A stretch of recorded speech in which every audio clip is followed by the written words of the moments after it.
My name is Heather Davis, and this is going to be my Padlet video. For question 1, I recently observed a lesson plan on how to read pie charts. I know my mentor teacher, she uses TeachTown, which is a curriculum designed for students with intellectual disabilities as well as autism. She did not use a curated lesson plan. Instead, she followed through the necessary steps on how to teach a lesson. As I noted she used an anticipatory set. She modeled how to read them. She implemented guided practice problems as well as the independent practice, which served as the formal assessment. I know this is more common. It's a lot more common in seasoned teachers because it comes more naturally to them. But I understand as I go in as a new teacher, I will have to use these lesson plans. I know the instructional goal was to have students read and interpret a pie chart. Um, um, I think in the guided practice, it used topics that were relevant to the students, like favorite sports, favorite colors, or like favorite shoes and favorite foods. Um, she used cold calls as an informal. She used cold calls as an informal assessment, but for the formal assessment, she used a worksheet, which I'll talk about in just 1 second. About the formal assessment, the worksheet involved them creating their own. It created their own specific topics that were not already discussed in the guided practice. They were to create their own topics, and it needed to be different than everybody else's. So she made sure nobody had the same topic, like favorite movie or favorite. She made sure no two students had the same topic.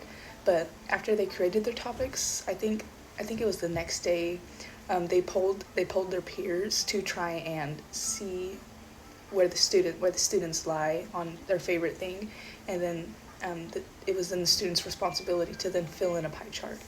Um, the backtracking to the feedback, it was corrective, but it was not immediate. She tried to guide the student to the correct answer, and if they were having issues, she would either help them with the answer, or she would move on to another student.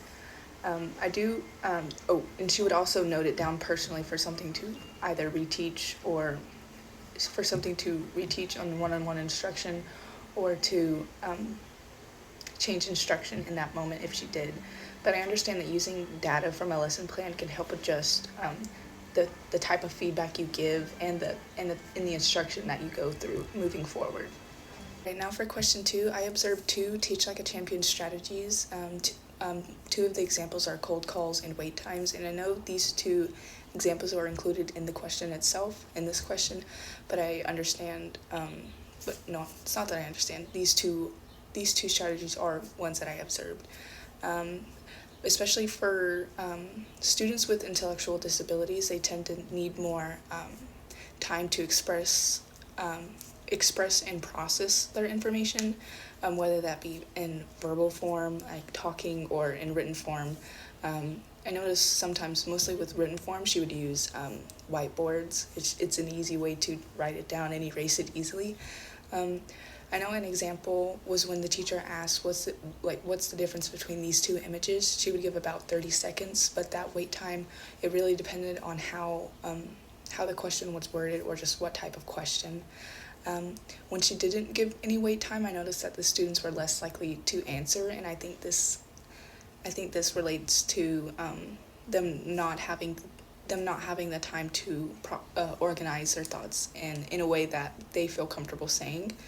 I do understand that cold calls are helpful with checking for the student's current understanding, but they can really induce anxiety in these students.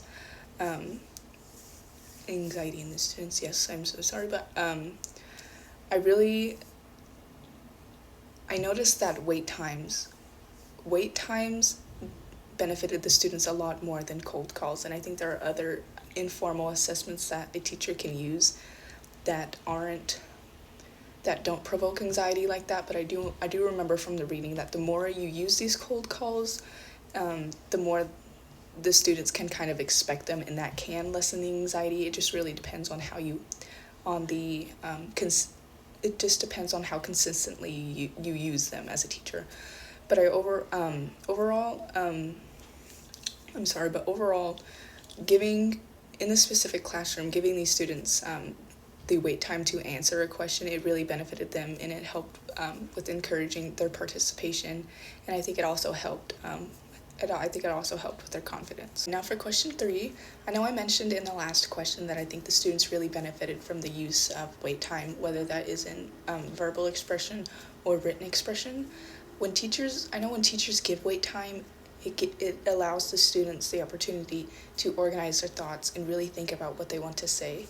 I also said this in the last question, but it really just seems to boost their confidence and increase the likeliness of them to answer. I noticed that for the students who were usually quiet, they felt more comfortable speaking up and attempting an answer. And even if that said answer was wrong, that benefits both the teacher and the student, because the teacher can analyze where that student is going wrong and then adjust it, and then adjust the instruction when needed, or they can also adjust the feedback they're giving. I know one example of this. I know one student, they hesitated at first, but when the teacher gave the wait time, they were able to give a verbal response, and I think this moment really just showed me how effective using wait times can be.